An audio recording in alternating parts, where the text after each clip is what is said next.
Assalamualaikum warahmatullahi wabarakatuh. Waalaikumsalam warahmatullahi wabarakatuh. Halo teman-teman, balik lagi ke channel Oswemki. Pada malam kali ini kita kembali ke tema yang sama, podcast santai. Mhm. Pada kali ini kita akan menanya-nanya nih, yang paling wah, paling mantap, paling keren. Gue start kali ini adalah Oswemki periode 2025-2026. Kalau mau lebih lanjut, infonya lebih dalam, boleh kali kita tanya-tanya dulu nih, sekedar apa, identitas gue star kita malam ini. Oke. Boleh kali Bang. Ah, Oke, untuk pembukaan aja, perkenalkan nama Ane Fahrisat Fairul, panggil Fahrisat. Sekarang Ane di posisi kelas 11. 11. Kelas 11. Ane sekolah pesantren, santri pesantren SMA TKI Temania Tuluran gitu. Keren. Dan kebetulan benar tadi yang dibilang host bintang, Ane alhamdulillah jadi berkesempatan jadi ketua OSPMKI 2025-2026 gitu. Kalau boleh tahu angkatan berapa ya Bang? Oke, untuk angkatan ya, by the way sih belum terlalu lama ya, masih angkatan Oh 6. masih angkatan 6 gitu ya. Masih angkatan 6 Hmm, dan OSPMKI ke-6 juga seperti sampai itu. 6. Oke, eh jadi kita sekarang sudah lebih tahu tentang Bang Parisat kali ini. Jadi enjoy the video.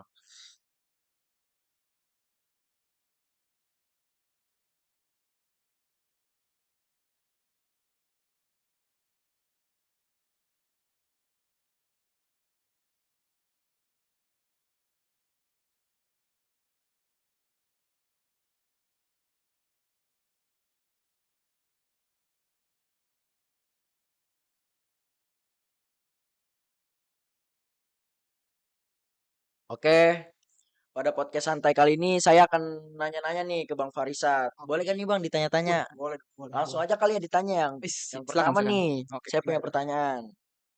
Kapan pertama kali Abang kepikiran buat maju jadi ketua SPMKI dan apa yang bikin Abang yakin gitu mengambil tanggung jawab itu? Oke. Pertama kapan yakin untuk naik jadi ketua ya? Kepikiran dulu. Oke, oh ya kepikiran untuk jadi ketua. Sebenarnya untuk, kepikiran kayak gitu sejak masuk SMA ya. Ke SMA. Iya, jadi dari kelas 10 pertama kali masuk itu kayak, "Aduh, ini saingan seangkatan kayaknya nggak terlalu buruk, nggak terlalu banyak. Jadi mungkin bisa lah dipoles terus jadi ketua." Tapi dari situ belum ada persiapan. Siapa? Akhirnya kita jalan waktu, lama-lama alhamdulillah jadi ketua. Sesuai, perkiraan beberapa tahun silam ya. Terus untuk tanggung jawab apa yang kenapa berani ngambil tanggung jawab ya? Hmm. Kenapa berani, sebenarnya awalnya berpikir bukan kenapa berani apa, ngambil tanggung jawab ya. Jadi itu awalnya kepikiran buat cari pengalaman doang. Cari pengalaman, cari cerita, cari sejarah sendiri. Terus, penasaran juga gimana sih rasanya jadi ketua OSPMKI atau OSIS kalau di sekolah luar ya.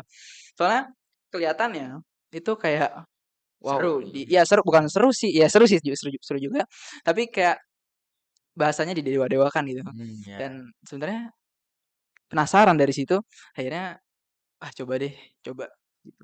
Akhirnya coba-coba dipaslonin dan alhamdulillah, seperti itu. Perasaan Abang pertama kali pas kepilih itu apa Bang? Jujur sebenarnya ada 2 ya, ada 2 rasa yang, kecampur aduk. Jadi yang pertama itu bersyukur tapi bersyukur ya, Hmm, bersyukur karena, eee, keterpilihannya. ya terpilihnya Ane sebagai ketua, toh itu juga impian setahun lalu ya, impian setahun lalu, terus akhirnya tercapai di tahun ini. Kemudian, yang kedua itu takut, takut kalau misalnya gagal, apa, organisasi yang Ane pegang itu ternyata nggak sebagus tahun lalu, ternyata, untuk statistiknya menurun lah segala macem, padahal pengennya naik, naik terus, habis itu nyiptain inovasi baru, terus takut, segala hal yang udah baik dilakuin tahun lalu nggak disampaikan di zaman aneh gitu. Gue takut. Jadi ada dua rasa. Pertama bersyukur, kedua takut seperti itu. Oh, berarti pas kepilih tuh dua rasa itu saling campur aduk Nah, ya. iya betul bang. Campur Campur aduk. aduk. Tambah lagi waktu itu sempat apa dari cutting ya, kakak Cutting, tingkat kakak tingkat ya. ya sempat ternyata nggak dukung aneh gitu. Oh gitu. Tapi it's okay itu bukan sebenarnya bukan penghalang tapi sebenarnya jadi sedikit kepikiran ya gara-gara cutting sendiri nggak oh my god. Hmm. Tapi it's okay sih itu nggak jadi masalah. Oke, berarti eh pas kepilih itu banyak yang kurang suka gitu. Iya, Dibilangnya iya, gitu. betul banget. Hmm, tapi dijalanin aja ya, Bang. Tapi iya kita kita mah enjoy aja gitu. Tuh. Pertanyaan selanjutnya nih, Bang. Oke, gimana gimana? Proses apa persiapan sebelum naik jadi ketua seperti apa dari mental, waktu sampai tanggung jawab sebagai santri? Oke, persiapan apa yang disiapkan sebelum ini ya, Mas Lon? Ya, Oke, sebelum naik jadi ketua. jujur sebenarnya persiapan itu sebenarnya waktu tahun lalu itu cuman kayak angan-angan wah jadi ketos jadi ketua seru nih segala macam tapi nggak belajar organisasi Gitu. jadi sebenarnya yang disiapin dari dulu cuman ya udah yang penting berani ngomong di depan yang penting kalau ngomong di depan tuh bagus gitu doang Hmm. bahasanya kalau sekarang public speaking lah ya tapi belajar organisasi keanggotaan itu oh my god masih dikit banget dan kapan belajar organisasinya aneh belajar beberapa hari sebelum kepilih. Beberapa hari sebelum kepilih tuh kalau nggak salah 3 apa 4 hari sebelum kepilih dan itu posisinya deket-deket mau pemilu. Pemilu. Ya, situ aneh cari beberapa channel YouTube ya waktu itu ya. Hmm. Buat belajar organisasi segala macam, gimana nanggepin nanggepin anggota, gimana nanggepin tanggung jawab, terus gimana nanggepin semua masalah yang datang. Di situ gimana cara segala macam. Di situ pokoknya salah satu orang yang paling berpengaruh yang bisa ngebantu Ane itu adalah Anies Baswedan. Karena dari channelnya beliau itu Ane belajar banyak banget tentang organisasi sih. Sangat termotivasi itu ya Iya dari betul masalahnya dari jejak terus pengalaman beliau tuh menurut Ane wow itu sangat menginspirasi banget. Seperti itu mungkin ya. Terus untuk waktu oh ya waktunya tadi sebelum apa beberapa hari sebelum naik. kepilih itu baru Hmm. belajar terus apalagi tadi Mentalnya, mental sebelum jadi oke mental untuk mental itu gimana ya sebenarnya kalau awal itu kayak masih pede lah kayak ngerasa kayak ah bisa nih bisa oke bisa nih bisa awalnya pas masa kampanye nah terus beberapa dari tim tim ses ya tim tim ses ses. itu ada yang eh ngadu Bang ini gimana cutting kita nggak udah kok segala macam dan udah tenang. Itu sebenarnya bikin mental down dikit, Don. dikit. Iya, terus itu akhirnya ya udah jalanin aja dulu meskipun dia nggak suka nggak usah dengerin. Anggap aja itu cuman angin yang berlalu gitu ya. Mungkin kayak gitu sih kalau untuk mental jadi sebenarnya stabil cuman turun dikit, turun dikit. Oh gitu. Berarti Hmm. kalau persiapan benar-benar dari nol gitu ya. Iya dari Kalau nol. persiapan dari nol, mental ya kalau ada omongan-omongan cuman angin yang Iya, lalu. angin berlalu betul. Soalnya kenapa baru belajar organisasi sekarang? Soalnya waktu SMP itu kan sempat jadi OSIS juga. Ya, Tapi itu OSISnya anggota kita. oh jadi anggota Ya ya. kami anggota waktu itu plus anggota kebersihan. Itu jadi cerita nih tapi nggak apa ya. Ya, Akhirnya waktu jadi anggota ya, ya udah kita ngikut apa kata ketua, ketua nggak ngomong apa kita jalanin, ketua nggak ngomong ya udah nggak kita jalanin. Jadi kayak formalitas. ya. Nah jadi pas belajar organisasinya itu pas mau kepilih, benar-benar kepilih sebelum jadi SPMK seperti itu. Oh gitu. Mm. Terus kalau sebelum jadi ketua SPMK, Nah, seperti apa keseharian Abang sebagai santri dan peran apa yang paling membentuk dari Abang? oke, pertanyaannya sebenarnya ya untuk keseharian apa aja aktivitasnya sebenarnya biasa aja. Sama aja gitu. Iya, kayak kalau seperti mayoritas santri pada umumnya, Hmm. kita ada ngaji, sholat jamaah, terus ada sekolah, setoran, hafalan, makan, tidur, terus dengar kajian segala macam.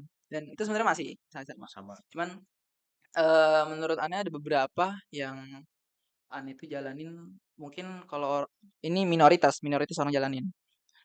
Anda itu orangnya suka ngomong, terus tambah lagi kadang-kadang suka dipanggil buat jadi MC segala macem. Akhirnya dari situ karena sering dipanggil jadi MC, akhirnya suka nulis tuh apa aja yang harus diomongin jadi MC. Terus akhirnya di situ suka nyatet suatu hal yang pengen diomongin. Jadi sebelum aneh mau ngomong di suatu tempat apapun itu pasti ditulis dulu. Ditulis di buku aneh. Itu ditulis dulu apa aja yang harus ngomongin apa motivasi apa yang harus diberikan segala macam sampai motivasi pun ditulis. Habis itu meskipun harus dihafalin dulu ya, dihafalin itu menjadi suatu hal yang menurut Ane itu bisa ngembangin. Ditambah lagi waktu itu Ane karena sering ngomong kali ya, terlihat Hmm. aktif, jadinya suka diamanahin sesuatu kayak coba dong eh apa misalnya tolong pegangin adik kelas biar nggak kemana-mana. Terus waktu itu sempat jadi mulahis ya. Ya, Nice. mulahis megang asrama adik kelas. Ya, jadi di asrama itu ada adik kelas dan pendampingnya dari SMA. SMA. Iya. Dari situ kita belajar gimana caranya eh ngandalin adik kelas yang benar-benar sifatnya kayak bocah abis nggak bisa diam, kita pengen istirahat, wah, ribet. Dan itu sebenarnya beberapa kegiatan yang ngebuat aneh jadi meningkat ya. Soalnya ditambah lagi pesantren kita sih yang ngasih program yang bertujuan untuk menciptakan leader. Mengembangkan. Iya, menciptakan leader. Pokoknya seperti itu. Seperti itu. Berarti kalau dari abang sendiri perkembangan dirinya itu berawal dari mencatat, Mm-mm. menghafal, Ya, melakukan. ya betul, betul. Itu perkembangan dirinya. Mm-mm. Hmm. Iya, tapi sebenarnya ada tambah lagi Apa tuh? beberapa hal yang sebenarnya sepele, cuman Apa? itu benar-benar ngaruh banget. Contohnya kayak tidur tepat waktu, Oh gitu. terus makan teratur, apa nggak terlalu banyak, nggak terlalu dikit, tapi jamnya sesuai. Iya. Kayak gitu tuh sebenarnya harus diperhatikan banget ya, karena ngaruh banget buat lancarnya pemikiran gitu. Pikiran. Banyak minum air putih, ya itu biar otak kita tuh selalu apa pikiran positifnya tuh selalu naik, kayak gitu. Itu Oh, hal-hal sepele itu juga diperhatiin sebenarnya. Soalnya, sepele sepele itu bisa mengembangkan diri ternyata ya. betul banget, betul banget. Eee, jadi intinya emang hidup sehat itu ngaruh juga sih gitu. Ngaruh buat Mhm. perkembangan Ih, hidup lah. betul banget. Oke. Terus kalau tantangan terbesar di hidup abang sebelum menjabat jadi ketua OSPMK dan pelajaran apa yang paling abang pegang sampai sekarang? Oke. Tantangan terbesar ya, Tantangan terbesar eee, kita coba flashback sedikit sebelum ini ya, jadi ketua. sebelum menjadi ketua. Oke, Hmm. waktu, eee, jadi bakal calon itu ternyata, eee, ada pemilih apa, kita tes apa namanya ya, kayak ini sesuai nggak, cocok nggak buat jadi ketua OSPMK gitu. Pas kita melalui tes itu, Ane bersama wakil Ane, waktu itu Mustafa Haidar yang ada di sini nih orangnya, cuman orangnya lagi berhalangan. Terus ternyata, eee, lawan Ane tuh wakil komunitas waktu aneh masuk komunitas dulu. Jadi gini, dulu 1 tahun sebelum masuk OSPMK, iya, beberapa bulan sebelum jadi OSPMK itu aneh jadi ketua komunitas. Iya. Komunitas itu namanya Kontra, komunitas santri berbicara yang komunitas itu ada di pesantren ini. Hmm. Nah, kebetulan aneh diamanahin jadi ketua waktu itu. Ketua. Dan wakilnya adalah lawan paslon ketua. Oh iya iya ngerti ngerti. Iya, oke. Ya, jadi waktu itu wakil aneh di komunitas jadi lawan. Jadi lawan. Lawan paslon ketua PMK dan itu komunitasnya dari apa komunitas santri berbicara. Satu lagi, nahan senyum. Nahan senyum. Gimana tuh maksudnya nahan senyum? Jadi gini, anggota kita kalau misalnya ingin terus bekerja istiqomah itu adalah selalu melihat ketuanya dulu. Hmm. Kalau ketuanya dari awalnya udah kusam, udah bete, pasti otomatis anggotanya gua ikutan bete karena Bete. kepalanya sendiri udah bete. Akhirnya karena udah keserang masalah segala macem, mau nggak mau kita harus sebagai ketua, aneh sebagai ketua, kita harus nahan senyum biar anggota kita tuh tetap happy, tetap pengen ngejalanin tugas mereka masing-masing. Betul. Karena dari ketuanya aja kelihatan happy, kita juga sebagai anggota gak mau dong kecewain ketua ya. Iya. Nah, itu salah satu pesan dari anggota aneh sih sebenarnya. Tapi nahan senyum merupakan salah satu tantangan terberat deh. Soalnya masalah itu datang tiap hari sebagai pengurus organisasi itu masalah datang tiap hari. Gitu. Berarti penting banget itu ya nahan senyum tuh Mm. benar-benar ngaruh ke organisasi apalagi ke bawahannya gitu. Iya, nahan pura-pura bahagia lah ya bahasanya ya. Iya. Ya. Oke, itu mungkin sih. Terus kalau yang terakhir nih, Oke, gimana tuh? kalau abang bisa ngomong ke diri abang sebelum jadi ketua, satu hal apa yang pengen abang sampaikan? Oke. eh Satu hal apa yang aneh sampaikan untuk diri aneh masa lalu lah ya. Jangan takut bermimpi. Karena dari mimpi itu kita bisa menjadi orang lebih tinggi. Masalahnya, aneh itu sering mimpi terlalu rendah. Mimpi terlalu rendah, akhirnya segala hal yang aneh capai itu terlalu mudah. Karena mimpi yang aneh eh, mimpikan terlalu rendah. Jadi mimpilah setinggi-tinggi mungkin. Terima kasih, terima Keren, kasih. keren, keren. Oke, Bang Farisad. Mungkin itu tadi yang pertanyaan yang terakhir ya, Bang, Mm-mm. untuk Ya. malam kali ini. Kalau boleh, Abang sebelum ditutup, boleh kali nyampein closing statementnya. Oke. Closing statement ya. Mungkin nih buat teman-teman yang nonton Cil ya. Oke, boleh. Oke. Langit tidak pernah membatasi mimpi yang tinggi. Bumi juga tidak pernah menolak langkah yang berani. Kesuksesan adalah hadiah dari langkah yang berani. Jangan takut jatuh, karena dari jatuh kita belajar untuk berdiri lebih kokoh. Jangan takut bermimpi, karena dari mimpi kita berjanji pada diri sendiri untuk menjadi lebih tinggi.